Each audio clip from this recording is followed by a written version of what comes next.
안녕하십니까. 오늘은 제목과 서원을 말씀드리도록 하겠습니다. 예수 말씀 복음서 Q의 제목이 과연 무엇일까? 저는 예수님의 토라다, 그렇게 제안을 드리고 싶습니다. 책 제목을 언제 붙이는 것이 좋겠습니까? 책을 쓰기 시작하는 처음에 책 제목을 붙이는 게 좋을까? 아니면 책을 다 써놓고 마지막에 제목을 붙이는 것이 좋을까? 여러 가지 궁리를 하게 됩니다. 이 책인 나사라 예수님의 토라는 마태복음과 누가복음의 공통 자료이기 때문에 예수 말씀 복음서 Q의 공식 제목을 제가 큼지막하게 대본에 명패를 만든 것처럼 내걸었지만, 사실 예수 말씀을 담고 있는 최초의 제목은 아무도 알지를 못합니다. 왜냐하면 신약 27권이 다 소실됐잖아요. 원본이 없는 것처럼. 마태복음과 누가복음의 공통자료, 마가복음이 또 하나 자료이지만 또 하나 중요한 자료가 Q라고 하는 독일어 크벨레에서 나온 자료가 또 하나의 자료인데, 사실은 마가복음 원본도 소실됐지만 Q의 원본도 소실이 됐습니다. 고대 사본에 의하면 책의 제목은 모든 파피루스나 양표지의 마지막에 대개 추가하는 그런 전통이었습니다. 지금처럼 종이가 많았던 시대가 아니었기 때문에 양피지나 파피루스에다가 복음서를 쓸 때 처음부터 말씀을 쭉 써내려가다가 그것도 처음 책을 썼을 때 맨 마지막에, 예를 들면 예수 말씀 복음서 나사라 예수님의 말씀을 다 쓰고 난 다음에 바로 제목을 붙인 것이 아니라 그것도 1세기가 지난 다음에 책 제목을 붙이는 그런 전통이었습니다. 그래서 복음서의 많은 문헌들이 1세기 거는 거의 그냥 단편적인 문서 하나로만 전해져 내려오고 있고요. 대부분은 2세기, 아무리 빨라야 3세기, 4세기경인데 그때 가서야 책 제목이 문서 마지막에 기록되는 전통이 있었습니다. 마태복음과 누가복음에 공통적으로 사용된 자료가 예수님의 토라이기 때문에 예수 말씀을 1차적으로 수집, 보존하고 있던 나사라 예수님의 토라는 제가 유네스코 기금으로 운영된 학회에 참여한 바가 있는 국제 Q 프로젝트 학자들에 의해서 주로 예수 말씀 복음서 Q라고 그렇게 제목을 붙였습니다.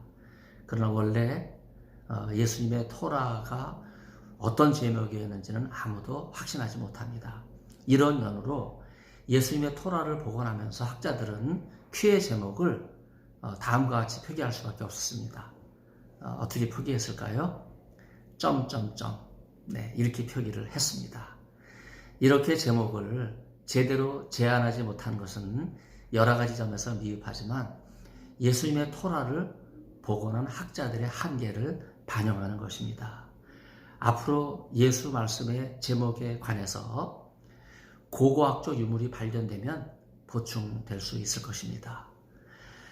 예수님 시대에 헤로디움이라고 하는 고고학적 유적지가 있는데, 거기 헤롯의 무덤이 극적으로 발굴됐어요.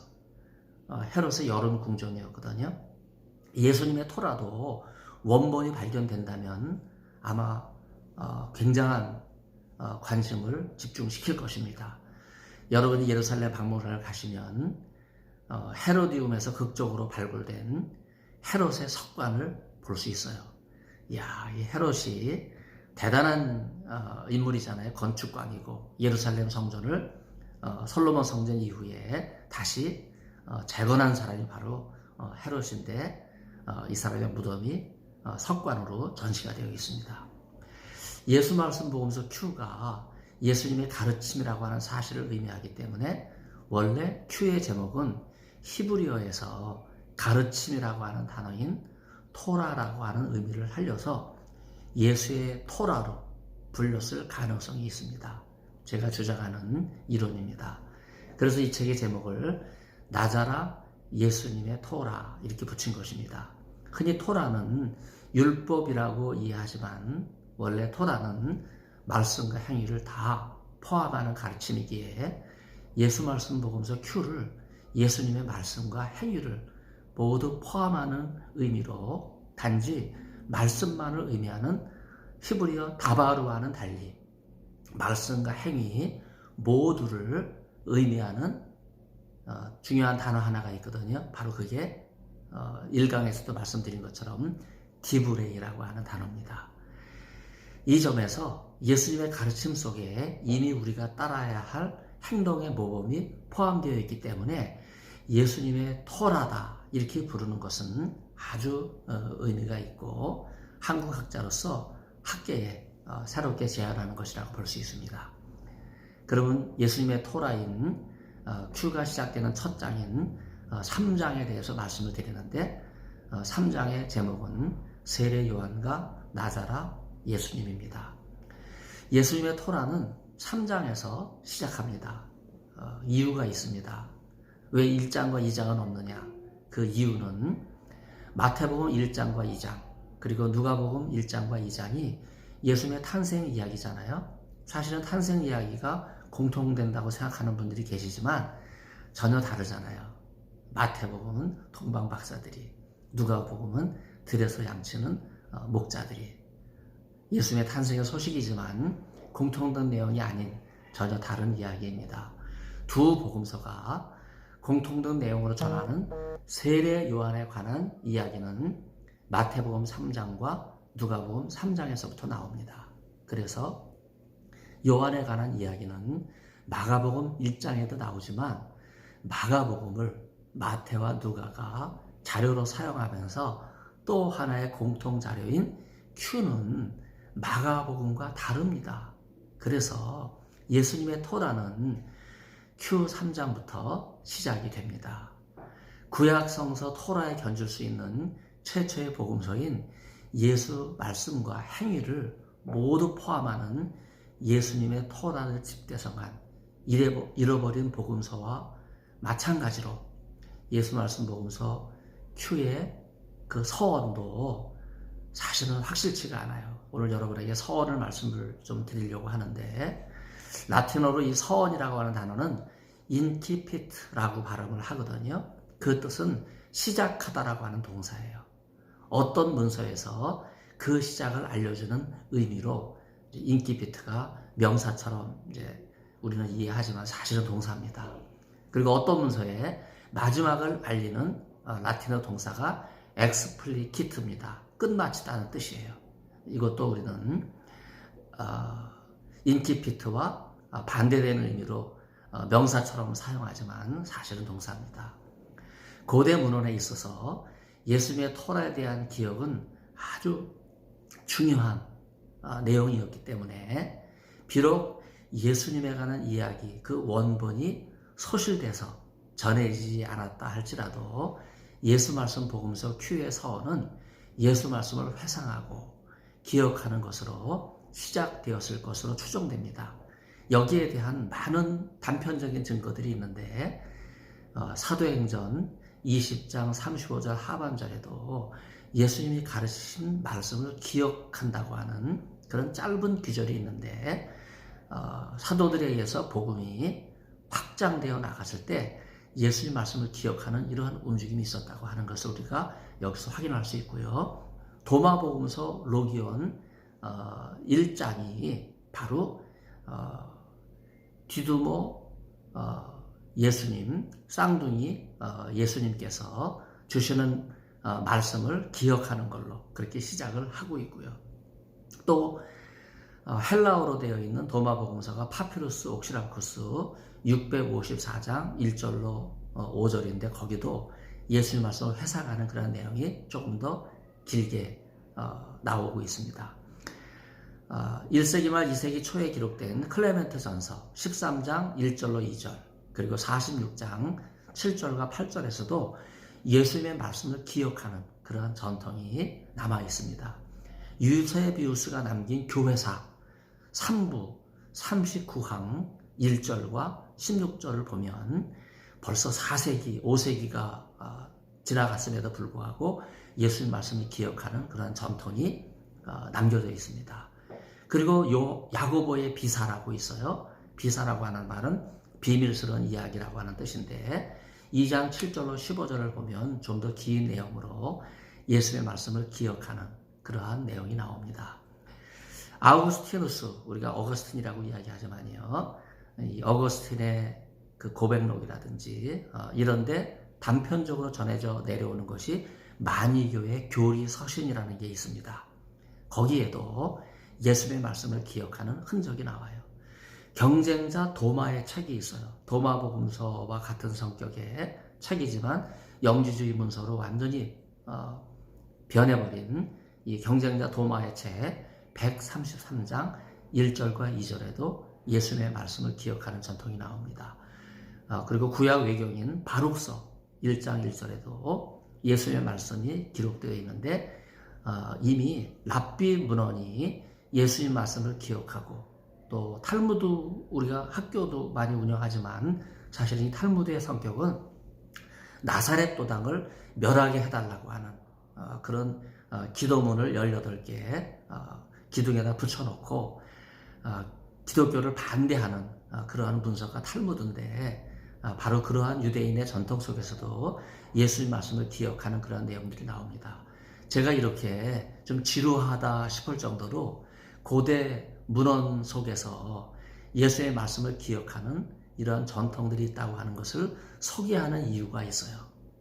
그만큼 예수님이 중요한 분이었고 인류 역사뿐만 아니라 하나님의 구원을 이루는데 너무나도 중요한 공생의 사역과 십자가의 죽으심과 그리고 부활과 승천을 통해서 하나님의 대속사를 이루셨기 때문에 이 내용은 너무나 중요합니다. 그런 점에서 이들 문헌들이 예수님의 토라를 기억하고 회상하는 것으로 그치지 않고 그것을 생활 속에 적용하기 위해서 자신들이 처한 상황에 맞게 재해석했다고 하는 것은 너무나 중요합니다. 이 외에도 예수님의 토라는요, 나자라 예수님의 이야기에 판도라 상자라고 하는 별명이 붙일 만큼 아까 도마복음서를 이야기했죠. 또 경쟁자 도마의 책도 제가 소개했는데 이런 유형의 책이 나그 하마디 문서인데 위에 언급된 서원 중에 이 나그 하마디 문서가 사실은 역사적 예수 연구의 판도라 상자라고 불릴 만큼 중요합니다. 나그 하마디 문서는 1945년 이집트 나일강 유역 나그 한마디에서 한꺼번에 발견됐어요. 여러분이 나그 하마디 문서 처음 들어보신 분들은 나도 한마디냐 아마 그렇게 생각하실지 모르는데 이 문서는요 대부분 영수주의 문서이지만 그러나 예수님의 토라에 대한 사랑이 남달랐기 때문에 역사적 예수를 연구하는 데 아주 중요한 보물창고와 같습니다. 흔히 1947년부터 66년까지 그리고 최근에 2017년에 걸쳐서 쿰란 동굴에서 발견된 사해 문서가 구약성서와 관련이 많은 것과는 달리 나그 하마디 문서는요 신약 외경들이에요. 그래서 신약의 복음서, 역사적 예수와 관련이 많습니다. 나그 하마디 문서를 본격적으로 한국에 소개한 학술지가 예수 말씀 연구소가 발간한 논문집인데 거기 다소 실려 있어요. 사실 나그 하마디 문서는 외국 학자들이 부지기수로 연구하고 있지만은요 한국 학자로서 한평생 연구하고 있는 대표적인 3명의 학자가 부족하지만 저와 유병우 박사와 이수민 박사입니다. 안타깝게도 이수민 박사는 최근에 프랑스 안토니에서 생을 마감했어요. 저와 관련된 일화를 하나 소개하자면 그는 1998년에 귀국한 저를 아주 반가워했습니다. 그러면서 과거에 들었던 이야기를 저한테 들려줬어요. 유네스코로부터 천문학적인 기금을 받아서 나그 하마디 문서를 영어권에 처음으로 번역 소개한 제임스 M. 로빈슨 제 스승님이신데 유럽 학교에서 만난 적이 있대요. 저에 대한 이야기를 듣고 나서 제가 학위 논문을 나그 하마디 문서로 마칠 줄로 그렇게 기대했는데 정작에 예수님의 토라인 안식일 논쟁을 가지고 논문을 쓴 거에 대해서 굉장히 관심을 보이기도 했습니다. 나자라 예수님의 이야기가 시작되는 예수님의 토라, 예수 말씀 보면서 큐의 서원은요, 언뜻 보기에도 복원이 분명하게 제시되지를 않아서 아무도 그것을 정확하게 제안할 수 없다, 이렇게 제안하지만요, 사실은 그렇지 않습니다. 이미 예수님의 토라가 지니고 있는 특징을 집약해 놓고 있는 것이 나자라 예수님의 이야기이기 때문에 비록 큐의 서원에 관해서 복원을 정확하게 제시하지 못한다 할지라도 예수님의 말씀이 지닌 단위가 연속성과 서사성 속에서 이해될 수 있다고 하는 사실을 충분히 인식할 수 있습니다. 그래서 학자들은 예수님의 토라를 복원하면서 예수 말씀 복음서 큐의 서원에 대해서 예수 말씀이 세례 요한에게 전이된 것을 힘이 하나마 기억하면서 앞에서 언급된 사도행전, 도마복음서, 클레멘트전서, 유세비우스의 교회사, 야고보서의 비사, 만이교회 교리서신, 경쟁자 도마의 책, 바룩서 등 나타난 예수 말씀의 여러 기억들에 관한 서원을 참고해서 학자들이 큐의 서원을 어떻게 제안했냐면요, 다음과 같습니다. 예수님의 말씀들, 요한에게 전이.